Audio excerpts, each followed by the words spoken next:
Welcome to Dead Quiet Mysteries, where every silence hides a secret waiting to be uncovered. New moon symbol. Before we dive in, tell me, where in the world are you tuning in from? Drop your city and country in the comments below. Globe showing Europe Africa detective ###. Chapter 1, The Invitation to Ashcombe Manor. Hercule Poirot sat comfortably in his snug flat on Whitehaven Mansions, the gaslight casting a gentle glow over his immaculate black suit and perfectly waxed moustaches. A cup of chamomile tea steamed on the small mahogany table beside him as he reviewed the day's correspondence. Among the routine bills and social invitations, one letter, framed in gold-embossed monogram, captured his attention. The crest of Linton, an elegant lion and fleur-de-lis intertwined, foretold something out of the ordinary. With deliberate care, Poirot slit open the envelope, and drew forth a single sheet of cream paper, upon which Lady Harriet Linton had written.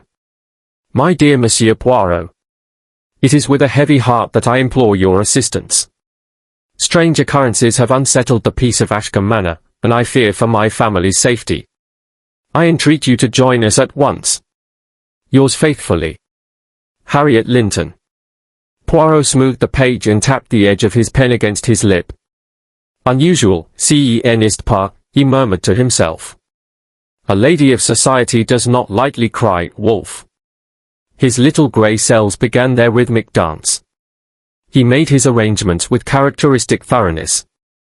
Within an hour, his valise stood ready by the door, containing nothing superfluous, a change of soft-collared shirts, his eyeglass case, a small notebook and pencil.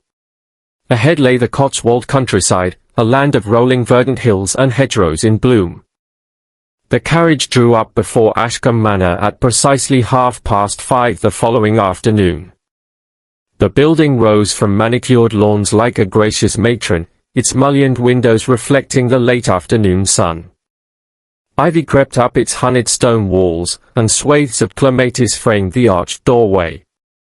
Poirot admired the symmetry of the facade, balanced gables, evenly spaced chimneys, and the grand entrance portico supported by Doric columns. He stepped onto the gravel drive, followed by his valet, as they approached the door. Inside, the air was cool and fragrant with the scent of polished oak and freshly cut flowers. A servant in livery bowed and directed them to the drawing room, where Lady Harriet awaited. Lady Harriet Linton, a woman in her early 50s of slender build, wore a dark blue gown trimmed with lace. Her auburn hair was swept up in a neat chignon. Though her posture remained gracious, Poirot noted the tension in her pale fingers clasped upon her lap. She rose as he entered, offering a measured smile. Welcome, Monsieur Poirot, she said, her voice both warm and tremulous. Thank you for coming on such short notice. Poirot inclined his head respectfully. Madam, your letter was most urgent. Pray tell me, what ails Ashcombe Manor? Before she could reply, a butler announced dinner.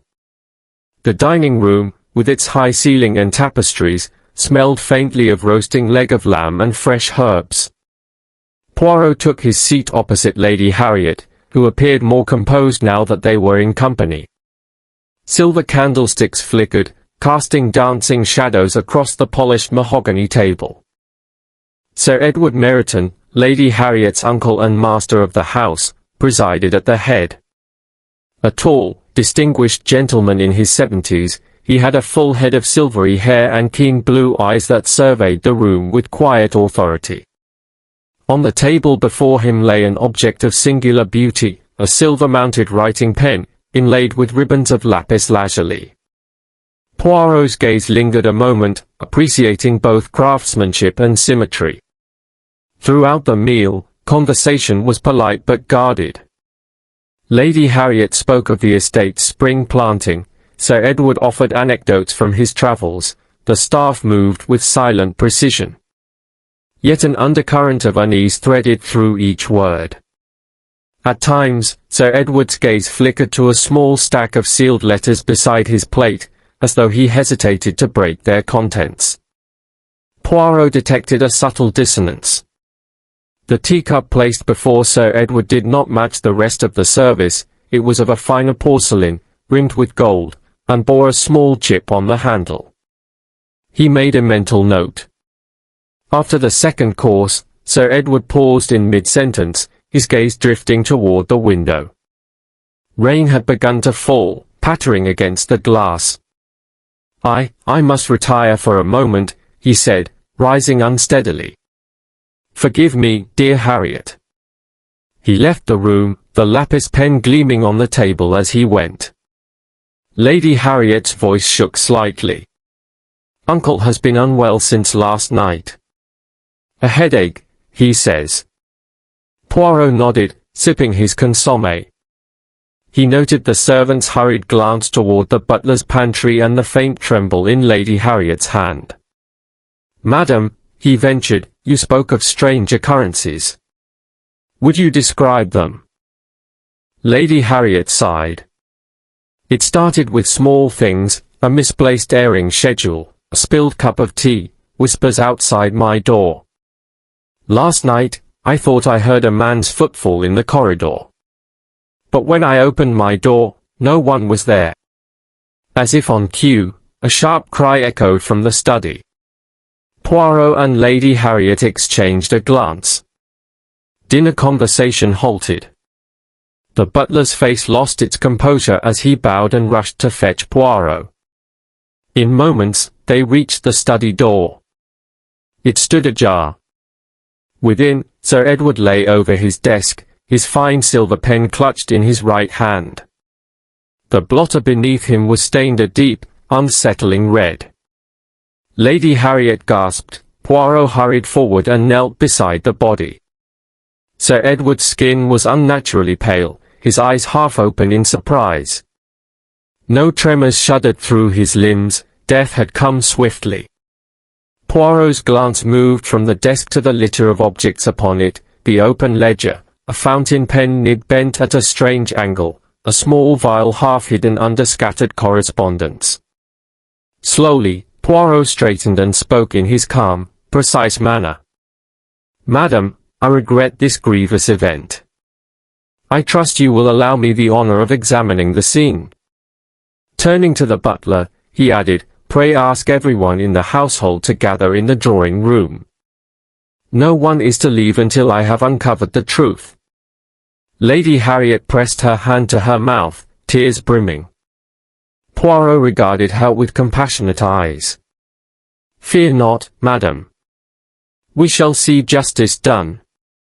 And with that solemn promise, Hercule Poirot set his little grey cells to work, already aware that Ashcombe Manor harboured secrets far darker than its tranquil facade. Chapter 2, The Crime Scene Unveiled. Hercule Poirot paused at the threshold of the study, his keen eyes taking in every nuance of the room's sombre stillness. The heavy mahogany door, though slightly ajar, showed no sign of forced entry. The tall, narrow windows, each pane facetted like cut crystal, were firmly latched, curtains drawn back to admit the waning light. An ornate oil lamp on the writing desk cast a warm pool of yellow against the green leather blotter, beyond which lurked deeper shadows. A faint odor of beeswax mingled with the rich scent of leather-bound volumes lining the walls. For a moment, Poirot allowed the silence to envelop him, then stepped inside with deliberate calm. On the edge of the rug lay the body of Sir Edward Meriton, slumped forward so that his forehead rested upon the blotter's surface.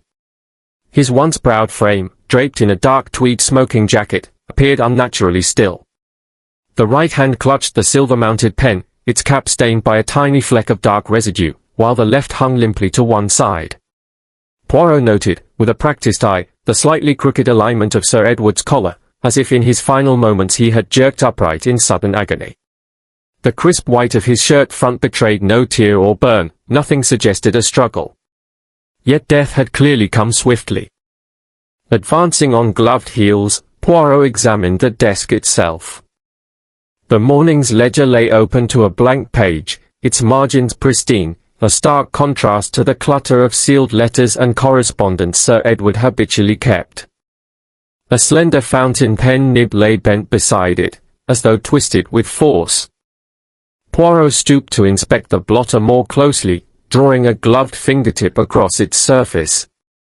He inhaled gently, beneath the waxy polish and the lingering perfume of violets lay the unmistakable tang of bitter almonds. Cyanide, he deduced, though its presence here posed another question: how had the poison been introduced? At the desk's far corner stood a delicate porcelain teacup, its gilded rim chipped, the saucer beneath it stained by errant droplets. The tea had gone cold, likely untouched for several hours, and its pale amber liquid showed no trace of foulness upon cursory glance. Yet a smear of dark ink marred the cup's exterior, as if Sir Edward had attempted to steady his pen against it. Poirot's brow furrowed. Had the victim risen to write something after ingesting the poison? Or was the cup simply collateral in a more elaborate scheme? He straightened and surveyed the scene from a new vantage. The Persian rug at his feet bore the faintest footmark in dust, a sole imprint of a gentleman's brogue. Poirot crouched to measure its depth, then reached for a small mirror from his coat pocket to reflect the underside of the desk. A miniature shard of lacquer clung to the polished wood grain, matching precisely the dark sheen on the pen's cap. Such lacquer could only come from careful handiwork, not the casual scratch of accident.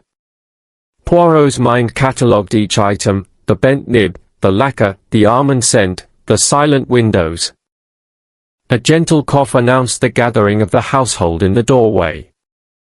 Lady Harriet, her face drained of colour, stood between Mr. Charles Meriton, Sir Edward's nephew, dressed in an immaculate morning suit, and Miss Torrance, the governess, clutching her reticule as though it were a talisman. Behind them lingered Mr. Alastair Sinclair, an art dealer of urbane bearing, with one hand resting lightly on the back of a chair. Each bore an expression that ranged from profound sorrow to faint perplexity. All eyes turned to Poirot, whose calm authority filled the room. "Monsieur Poirot," Lady Harriet whispered, her voice quavering, "what has happened to my dear uncle?" Poirot looked to the assembled quartet. "Miss Amis," he began, his tone measured, "we are confronted with a most delicate situation. Sir Edward Meriton has been found deceased at this very desk. I must ask you all remain here and assist me in ascertaining the circumstances. No one must leave Ashcombe Manor until the truth is uncovered." A murmur ran through the group. Charles cleared his throat, stepping forward. "But surely, Poirot, there must be suspicion of foul play, yet I cannot believe." "Patience, mon ami," Poirot interjected softly. "First, we observe. Second, we reason. Finally, we deduce. Let us not rule out anything prematurely." He beckoned the butler forward. "Pray bring me the tea service and any other items from the desk to the side table." As the butler complied, Poirot addressed the household in turn, his gaze dissecting each face. "Lady Harriet, I shall require your account of last evening's events. Mr. Meriton," he enclosed Charles's name with a nod, "your relationship with your uncle, and any matters that may have caused tension. Miss Torrance, recollect for me your whereabouts this afternoon. And Mr. Sinclair, kindly inform me of your movements since you entered the house." The four exchanged uneasy glances and separated to form a semicircle around Poirot. He retook his position by the desk, lifting the pen cap delicately with a finger and placing it upon a clean sheet of blotting paper he produced from his pocket. "Observe this," he murmured, holding it at eye level. "The residue here is not mere tarnish. It has been applied purposefully, perhaps daily, to preserve the metal. And yet, beneath it, lies something far more insidious." Lady Harriet pressed her hand to her mouth, Charles's jaw clenched, Miss Torrance's eyes darted, Sinclair's composure wavered for the briefest instant. Poirot allowed the moment's tension to linger before continuing. "This house is large, its passages many, yet the murderer has chosen this intimate chamber," he said, gesturing around them. "Tonight, I shall examine every threshold, every lock, every piece of correspondence. Rest assured, the one who wielded this pen as an instrument of death will be revealed." With that pronouncement, Poirot replaced the cap upon the pen and stood. The household watched him, transfixed by his calm confidence. Outside, the wind rustled the manor's ancient oaks, as though bearing witness to a crime so meticulously crafted that only Poirot's incomparable mind could unravel it. And so, beneath the genteel veneer of Ashcombe Manor, the game was afoot. Chapter 3: Portraits of Suspicion. By mid-morning, the sun had risen fully above the rolling Cotswold hills, casting golden light into Ashcombe Manor's drawing-room. The heavy damask curtains were drawn back, revealing a vista of budding magnolias and manicured lawns. Here, Poirot arranged 4 chairs in a semicircle, each occupant equidistant and facing him, the picture of an impartial judge about to hear testimony. He settled into his own seat with poised elegance, adjusting his silk cravat and smoothing a stray hair on his moustaches.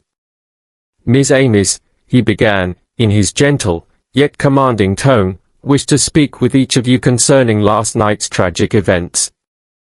Speak freely, and recall all details, however trivial they may seem. Sometimes, the smallest fact can tip the scales of justice."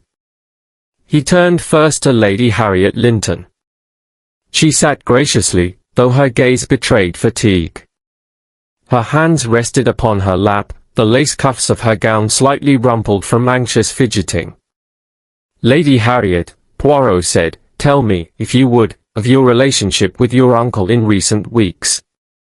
Did you observe any change in his demeanor or habits?" Lady Harriet drew a breath. "Uncle Edward has always been a man of routine, his afternoon tea at 4, his letters read and replied by 6. But of late, I noticed he grew withdrawn. He would wander the west wing in the evenings, muttering to himself. He refused my company when I offered to play the pianoforte or accompany him to the rose garden. He seemed troubled." Her voice faltered. "Yet he remained kind. He spoke of his admiration for each of us, and would remark how fortunate his nephew and governess were to benefit from his generosity." Poirot inclined his head, making discreet notes in the margins of his small notebook. "I see. And did you ever see your uncle's silver pen, this one?" He produced a photograph of the lapis-inlaid instrument. "Did you ever see it outside of his study?" Lady Harriet pursed her lips. "Only when he brought it into the library to inscribe invitations on New Year's Day. He prized it above all other pens. I never touched it." "Très bien. Thank you, madam." He gave her a reassuring nod and turned to Charles Meriton, Sir Edward's nephew. Charles sat upright, shoulders squared, yet his right hand tapped nervously against the chair's arm. "Charles," Poirot said softly, "your uncle's passing must be a grave blow. I understand you and he had a conversation regarding the family estate. Might you tell me what passed between you?"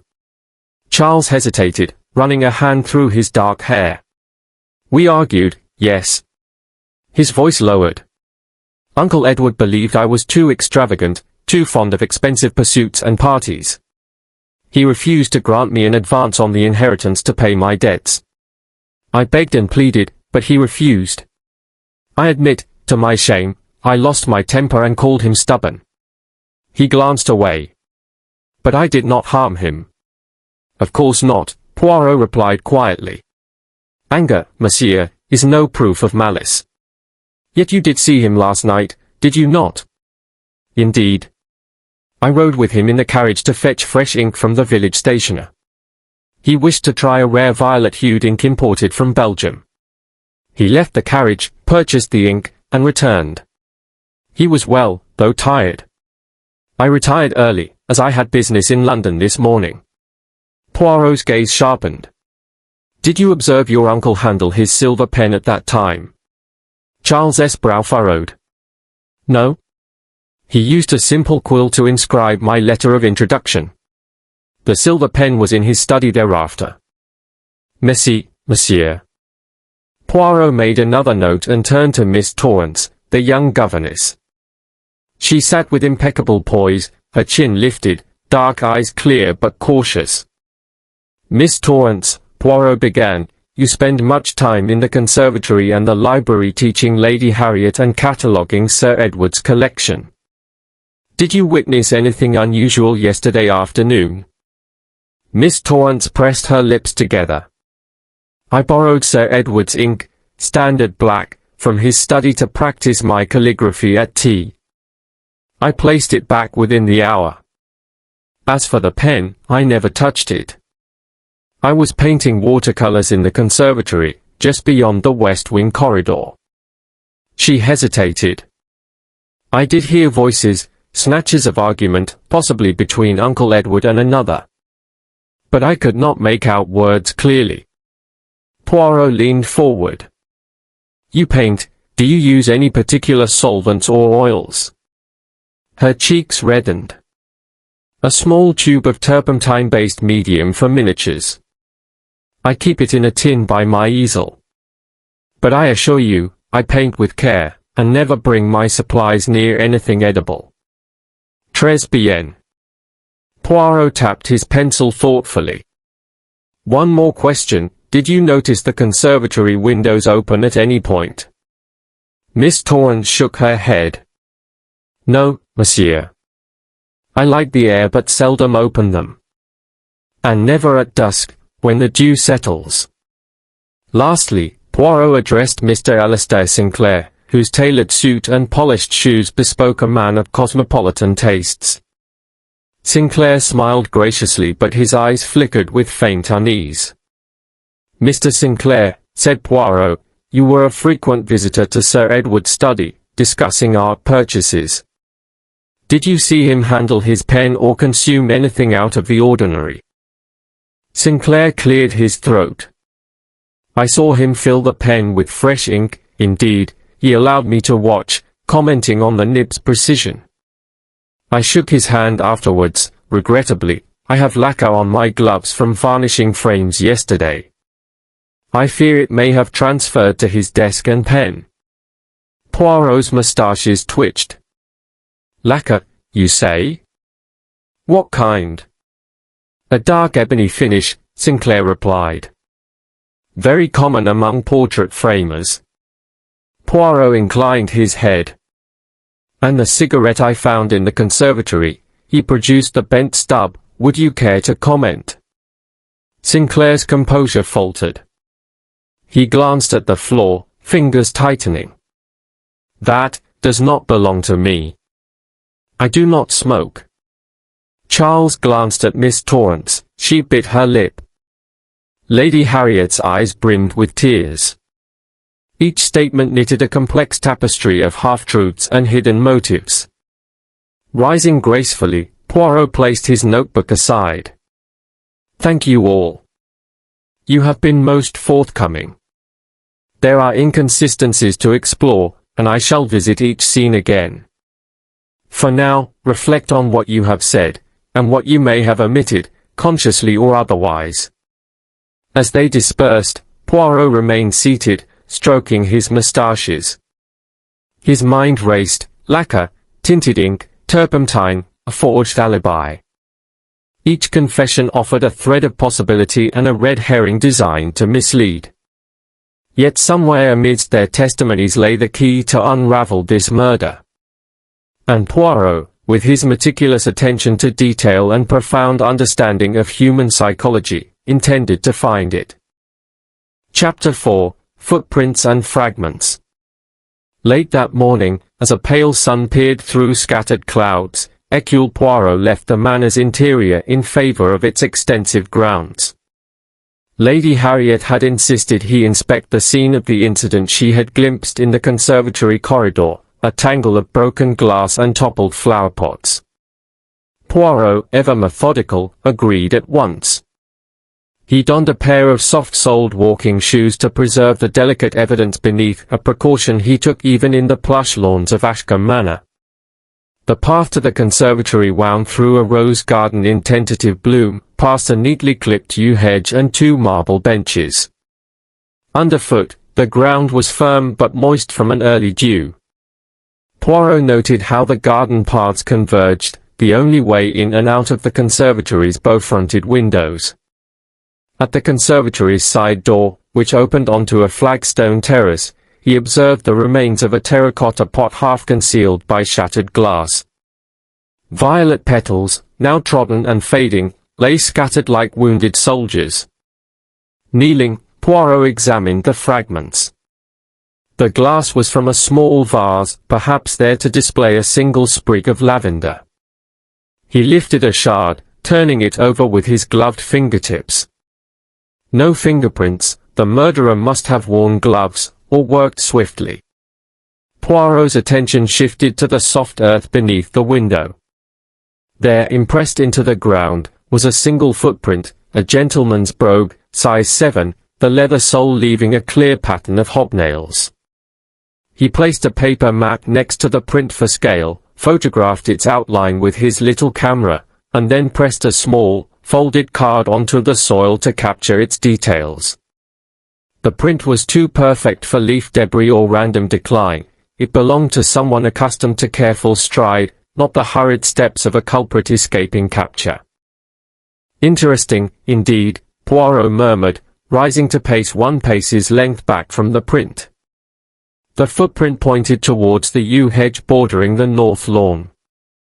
Concluding that the murderer must have circled the house to reach the study, Poirot followed the track, hands clasped behind his back, mustache twitching with concentration. Near the hedge, the ground was disturbed, loose soil and the faint smell of lacquer, recalling the residue found on the silver pen's cap. Poirot stooped again, probing with a twig. A few flecks of dark lacquer clung to the soil. He collected them in a small envelope. The same lacquer, he concluded. Our friend returns here. Beyond the hedge lay the vegetable garden, orderly rows of beetroot and lettuce. Poirot brushed past a small, wrought-iron gate and entered the service yard. The back door to the study was visible, though unused. The murderer had favored the front entrance's key. Poirot paused at a low window. Reflected in its glass was his own visage, moustaches perched with pride. He noticed a slight smudge on the pane, a crescent of amber grease. Not invisible, he observed, and noted the mark with satisfaction. Poirot retraced his steps to the conservatory doorway, where Lady Harriet had pointed out she had seen a fleeting movement. He inhaled, catching the faint sweetness of aniseed, a curious scent in the fresh morning air. Bending, he found a brown paper cigarette butt lodged between the flagstones, its tip crushed. He slipped it into a labeled envelope. Not the brand of household smokers, he noted, yet present at the scene. A breadcrumb for the little grey cells. Inside the conservatory, the glass roof arched above trailing ferns and begonias. The air was warmer here, humid with misting vapor. The overturned pot that had spilled marble-tiled floor revealed nothing but a few granules of potting soil. Poirot tapped the broken vase's remaining fragment against his knuckle to test its brittleness. A faint chime. Yet someone struck hard enough to scatter glass instead of soil, he mused. He surveyed the elegant iron bench by the jasmine screen, running his gaze along the lattice. No loosened screw or displaced planter suggested a hasty exit through the windows. Stepping outside again, Poirot paused to study the adjacent lawn. There, the morning dew revealed a series of parallel impressions, the tips of walking sticks, possibly placed by the staff earlier. He aligned himself with the line and deduced the direction, towards the stable yard and beyond, to the carriage house. This person is familiar with the estate, he said aloud. Not a stranger. Turning, Poirot made for the library wing. En route, he examined a drainpipe that ran down the manor's western flank. At its base, a smear of lacquer matched exactly the hue on the pen's cap. He crouched, comparing the two residues by sight. This is no coincidence. He carefully scraped a sample. Back in the study, Poirot spread out the day's findings, photographs of the footprint, envelopes containing lacquer flecks and the cigarette butt, and his notebook. He positioned each piece before him, as though arranging chess pieces. The lacquer appeared in 3 locations: the study desk, the hedge, and the drain pipe. The footprint was consistent with a man's brogues. The cigarette butt bore aniseed, a scent uncommon to the manor's usual tobacco. Lady Harriet entered quietly, her face still drawn. "Have you discovered anything, Monsieur Poirot?" He looked up, eyes bright. "Oh, madam. We have a footprint, lacquer fragments from 3 stations, and a foreign cigarette. Combine these, and we see a calculated path. The murderer used his brogues to navigate gardens known only to residents. He transferred lacquer in the study and along the way, and discarded a cigarette at the conservatory." Lady Harriet's brow furrowed. "But who would have lacquer on his hands, and why smoke here?" "That, madam, is the question," Poirot replied. "We shall return to the household, inspect everyone's shoes, their gloves, and ask whose tobacco is flavored with aniseed. The murderer's fragmentary trail leads us onwards. Tonight, we shall see whom it truly belongs to." As Poirot gathered his envelopes, the manor's library clock began to chime 2 o'clock. Each toll resonated through the silent corridors, echoing the urgency of his task. The case, he knew, was far from simple, and yet, with footprints and fragments carefully assembled, the path to the culprit took shape beneath his ever-observant gaze. Chapter 5, Contradictions in Colour. Late afternoon found Hercule Poirot back in Sir Edward's study, which by now bore the faint tang of botanical oil and the sharp edge of turpentine. He arranged his collected items on the desk, a neat row of envelopes containing lacquer flecks, the photograph of the footprint, and the cigarette butt. Each piece seemed innocuous in isolation, but together they formed a mosaic of perplexity. Poirot sat, fingers steepled, and considered the contradictions that tangled the truth. First, the lacquer. Under his magnifying glass, Poirot examined the dark sheen clinging to the pen's cap and the flecks gathered from the hedge and drain pipe. Mr. Sinclair had confessed to using ebony varnish on picture frames, yet the lacquer in question bore a faint perfume of roses, a scent more characteristic of high-quality furniture polish than artist's resin. Why would a frame dealer apply such a fragrance? It seemed unlikely he would carry perfumed varnish in his gloves.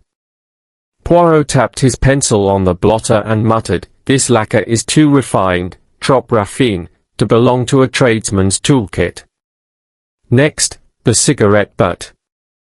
It was not the coarse brown paper of common roll-your-own, nor the heavy tobacco of the housekeeper's brand. Instead, it bore a subtle aniseed flavor, a rarity among the smoking habits of Ashcombe's staff and guests. Miss Torrance, the governess, had asserted she despised all smoking, yet she admitted to tasting aniseed pastils to soothe a dry throat. Could she have smoked to disguise her habit? And why leave the butt in the conservatory rather than discard it more discreetly? The placement suggested an attempt to implicate Miss Torrance or simply to misdirect Poirot's inquiry. Then, the governess's paints.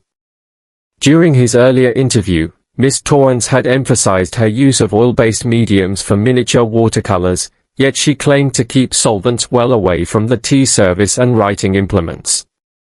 However, when Poirot tested the turpentine on a porcelain fragment of the broken vase, he noticed a faint greenish tint, the same shade as the emerald-hued jar beside her easel. Had she carried her paint tin unknowingly into the study, contaminating the pen? Or was her confession a clever diversion, knowing he had already discovered lacquer residue and would presume her involvement? In a quieter moment, Poirot retrieved a folded letter from his pocket. It was the demand for repayment addressed to Charles Meriton, the nephew. The bank summons spoke of a substantial loan overdue by months, money that would have disappeared if Sir Edward had refused the inheritance advance. Charles's financial strain provided a motive. yet his demeanor earlier had been one of genuine sorrow, not guilt. Poirot pondered, was Charles desperate enough to forge a plan involving poison and sabotage? Or had he been framed by someone more calculating? Poirot stood and paced the length of the study. His sharp eyes caught sight of the ledger's blank page. Why had Sir Edward prepared it? What message, if any, had he intended to leave?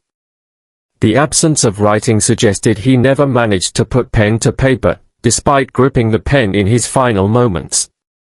The nib, bent under force, implied a struggle or sudden seizure, rather than deliberate writing.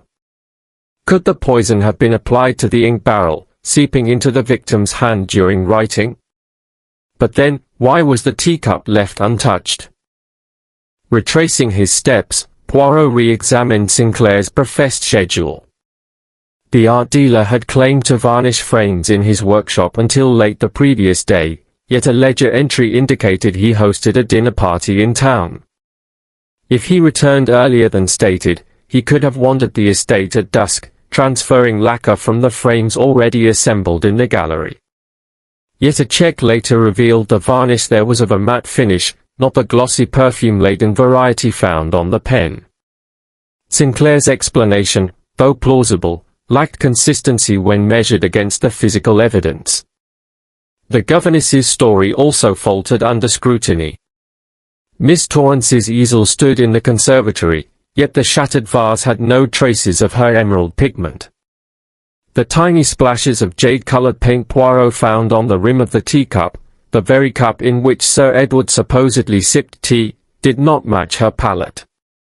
They belonged to a tube labeled forest green, stored not in the conservatory but in the art dealer's satchel, which had been left unattended in the drawing room. A sharp pang of realization struck Poirot. Someone must have borrowed that satchel to gain access to the paint without suspicion. As evening shadows lengthened, Poirot gathered the envelopes once more. The footprint told of a man moving with confidence through the garden. The lacquer suggested an object preserved, not merely coated. The cigarette but evoked a solitary smoker whose identity remained concealed. The strange paint flecks pointed to premeditation and knowledge of both the study and Sinclair's belongings. These clues formed a constellation that refused to coalesce into a single star. He glanced toward the bowed head of Lady Harriet's portrait above the mantel, a reminder that appearances in this house could not be trusted. Poirot tapped the ledger's blank page. "Something vital is missing," he murmured. A final contradiction to illuminate the whole. Resolute, he rose and tucked the evidence back into his coat. Tonight, he would cross-examine each suspect once more, not merely for their statements but for the minute details of their attire and possessions. The contradictions in color and substance demanded resolution. Only by observing the true hues of motive could he reveal the culprit's portrait. And Poirot, master of the little grey cells, intended to see the murderer's face as clearly as one sees the pure glow of lapis lazuli against silver. Chapter 6, An Attempt Foiled. In the blue hours before dawn, Ashcombe Manor lay hushed under a silver veil of moonlight. The corridors, usually alive with muted creaks of settling stone, were astonishingly still, until a faint, insistent hiss broke the silence. Lady Harriet, roused from slumber, sat upright in her four-poster bed and listened, her heart pounding. The noise came from the fireplace's brass gas valve, and she sensed its danger before she understood it. Leaning across the silken covers, she extinguished the lamp and stumbled barefoot into her dressing room. There, she paused, hand on the door frame, inhaling the unmistakable scent of gas. She called out in alarm, her voice wavering, and within moments Hercule Poirot appeared, dressing gown askew yet composed. "Madam," he exclaimed, springing to the hearth. He bent to examine the valve, his keen eyes narrowing as he detected fine scratches around its base. Poirot switched on his pocket torch and studied the mechanism. Someone had loosened the retaining nut, allowing gas to seep into the room. Had the leak continued, the sleeping lady would have awakened nevermore. Gently, Poirot tightened the valve by hand until the hiss ceased. Turning to Lady Harriet, he offered calm reassurance. "Fear not, madam. You are safe now."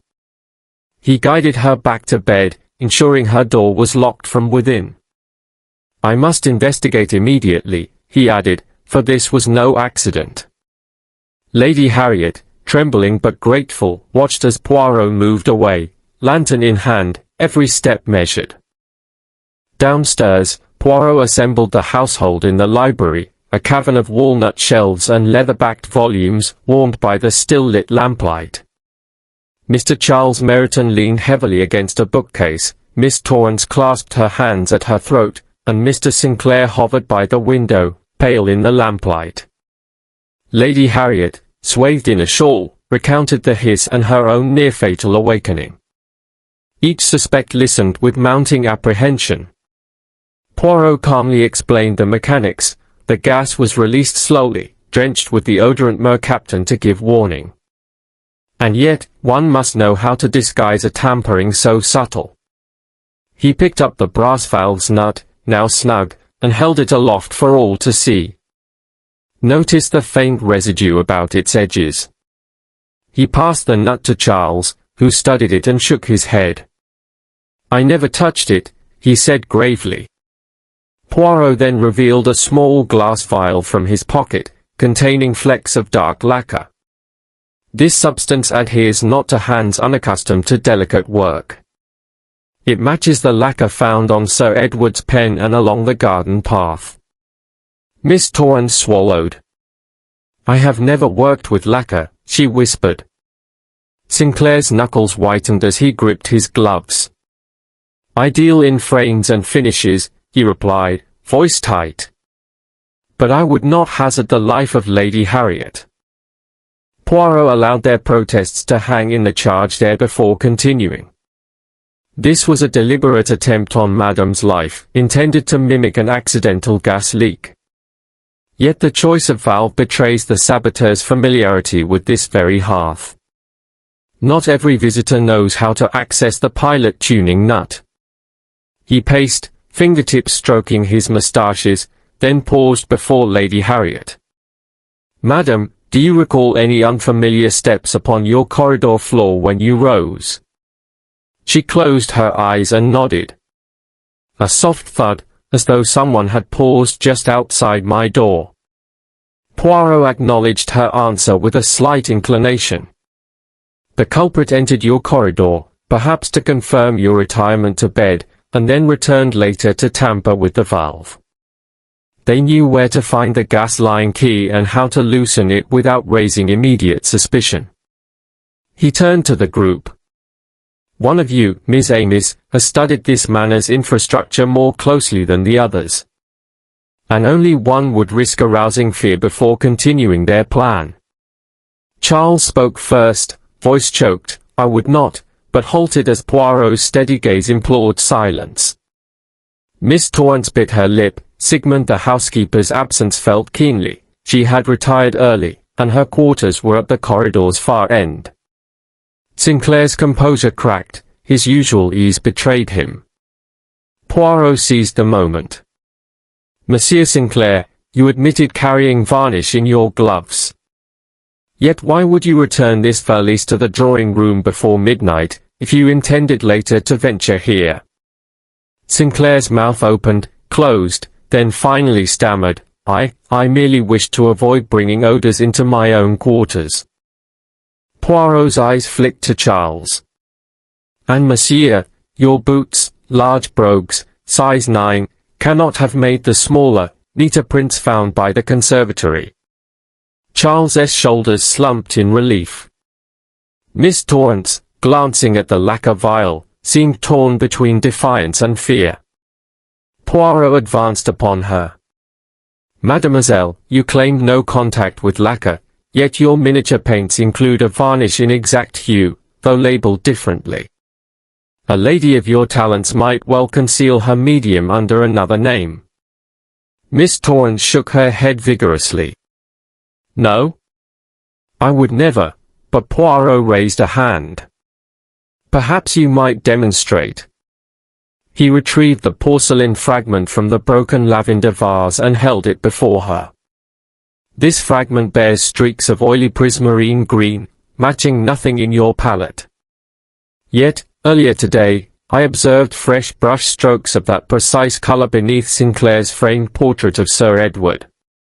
Sinclair startled. My portrait? But that finish, he turned on Miss Torrance.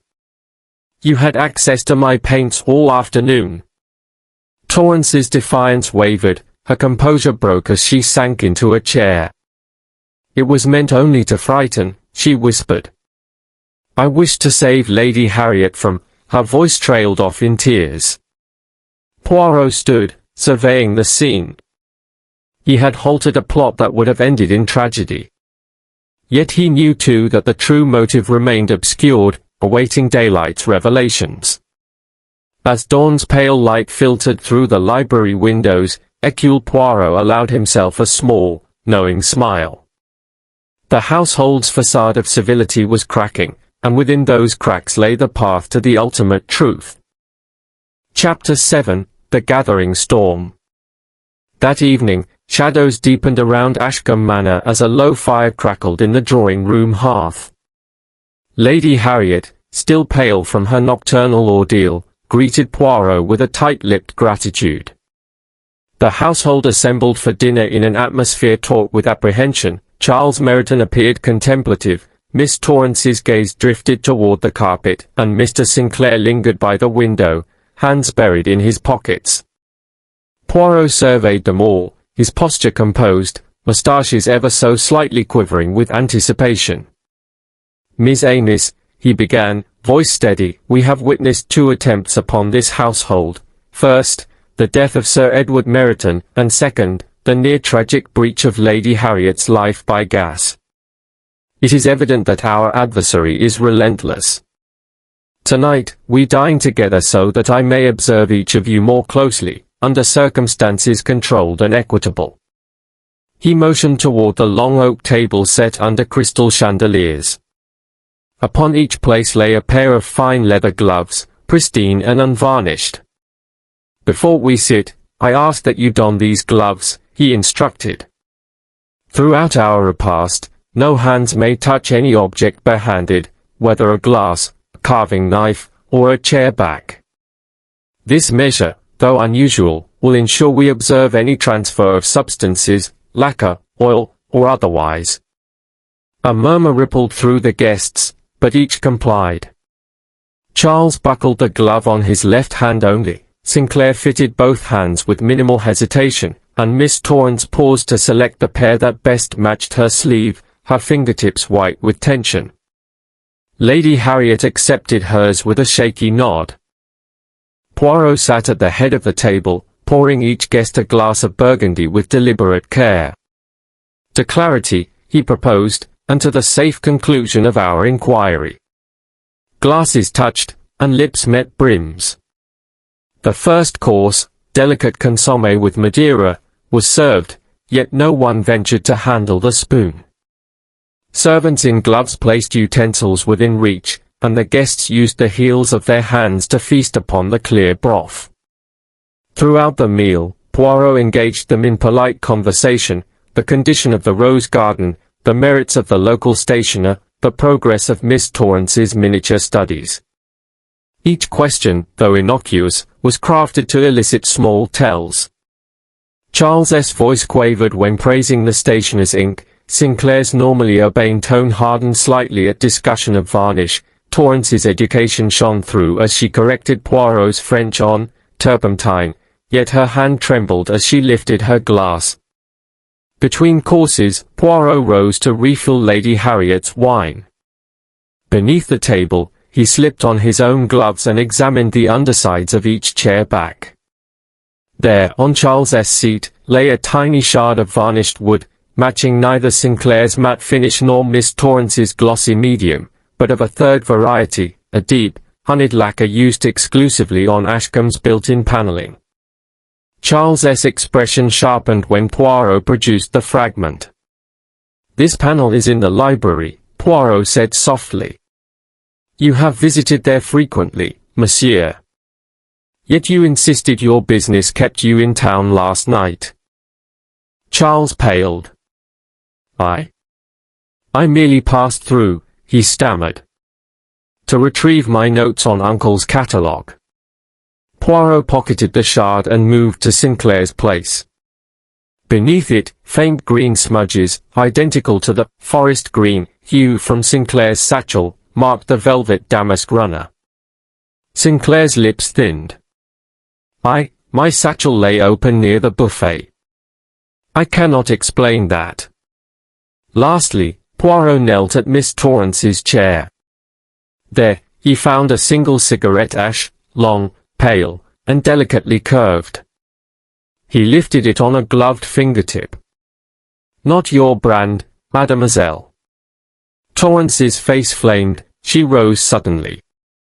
It is not mine, she cried. I warned you, Monsieur Poirot, that you would drive me to madness. Poirot bowed his head, his expression grave.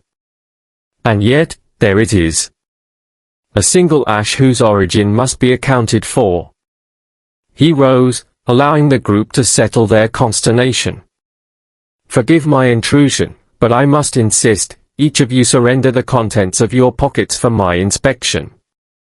With a reluctant sigh, Charles produced a folded handkerchief embroidered with his initials. Sinclair handed over a pocket knife with a dark ebony handle, and Miss Torrance offered a small tin bearing her watercolor pigments. Lady Harriet revealed a parcel of pressed violets. Each item Poirot placed upon the table, then examined beneath his magnifying glass. The handkerchief showed no stains, the knife bore no chemical odor, and the tin's lid was clean. Yet the tin's interior rim held a microscopic fleck of crimson, too vivid to be from Miss Torrance's palette, but consistent with the vermilion bloom in Sir Edward's rose garden. Rising, Poirot regarded them all in turn. Gentlefolk, we stand upon the brink of revelation. The murderer has believed themselves cunning, leaving false traces of lacquer, paint, and tobacco to ensnare an innocent. But in doing so, they have woven a tapestry of contradictions. Now, the final threads remain to be plucked. He paused, fingers steepled.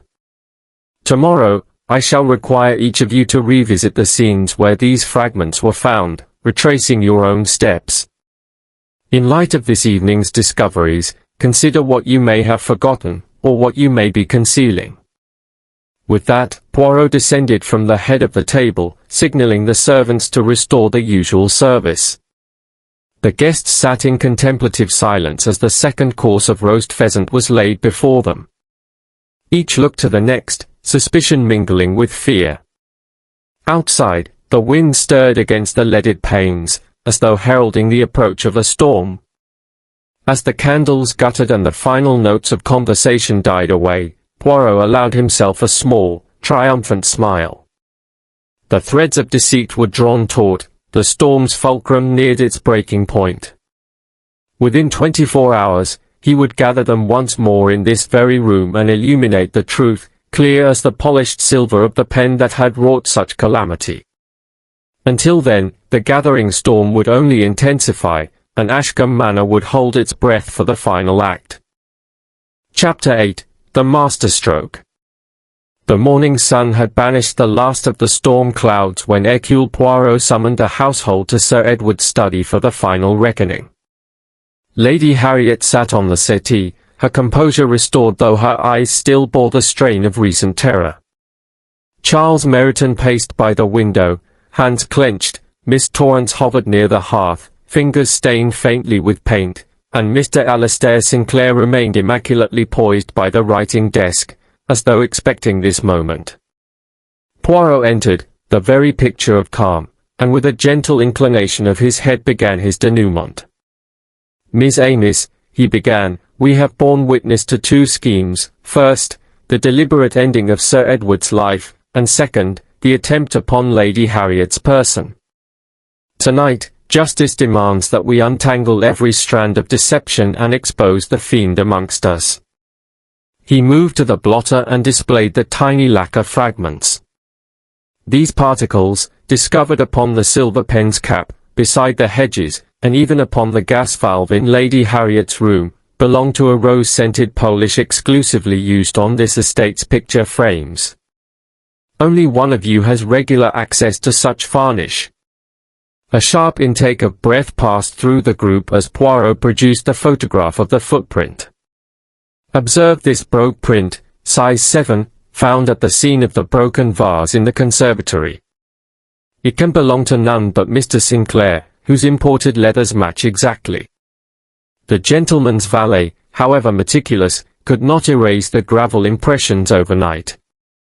He next indicated a slender shard of paint lodged in the tapestry fringe.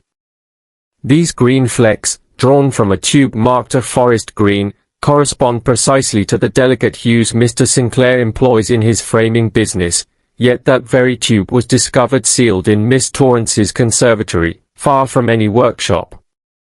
Poirot then lifted an envelope containing a brown cigarette butt. This finely rolled, aniseed-flavored cigarette, placed beside the lavender pot, is not the coarse brand favored here at Ashcombe. It matches those Mr. Sinclair imports personally when traveling abroad, though he claimed he did not smoke. Finally, Poirot retrieved the silver pen itself.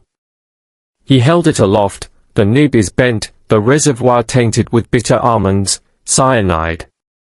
The very implement Sir Edward prized became the instrument of his undoing. And who but the art dealer among you would be entrusted, nay, permitted, to refill and polish this pen under the guise of admiration? Sinclair's shoulders slumped. He exchanged glances with the assembled trio, seeking sympathy that did not come. Poirot approached him with quiet dignity. Monsieur Sinclair, your plan was cunning, daily application of scented lacquer to disguise the poison, a staged struggle to bend the nib, and the deliberate scattering of clues, lacquer, paint, tobacco, to misdirect us. You even tampered with the gas valve to mask the initial success of your deed. Sinclair closed his eyes. I confess, he whispered. Sir Edward refused to lower his price. My debts would swallow me. I never meant to kill him, only to frighten him into negotiation. But the poison was stronger than anticipated. His voice cracked. And I planned to scare Lady Harriet, believing fear would secure her compliance. I had no desire to harm her. Poirot nodded gravely. Intent, monsieur, is no shield against consequence. You took a life and imperiled another. Yet it is the unerring scrutiny of the little grey cells that has undone you. He turned to Lady Harriet. Madam, you may rest assured no further danger threatens you. Lady Harriet rose and embraced Poirot with tears of relief. Charles crossed to Sinclair and placed a supportive hand on his shoulder. Miss Torrance, pale but resolute, offered a glass of water to the trembling dealer. Outside, the distant wail of a carriage horn signified the arrival of the local constable. As the law was summoned to take Sinclair into custody, Poirot quietly reflected on the household's ordeal. This case, he observed, demonstrates that even the most refined surfaces conceal imperfections too revealing to ignore. A fragrance too sweet, a footprint too precise, a pigment too distinct, all led us to the truth. He adjusted his cravat and cast a benevolent glance around the room. May Ashcombe Manor now return to tranquillity. Let us remember that vigilance, combined with rigorous observation, is the surest guard against malice. On that note, I take my leave, confident that the bright spirit of this home endures beyond the shadows of greed.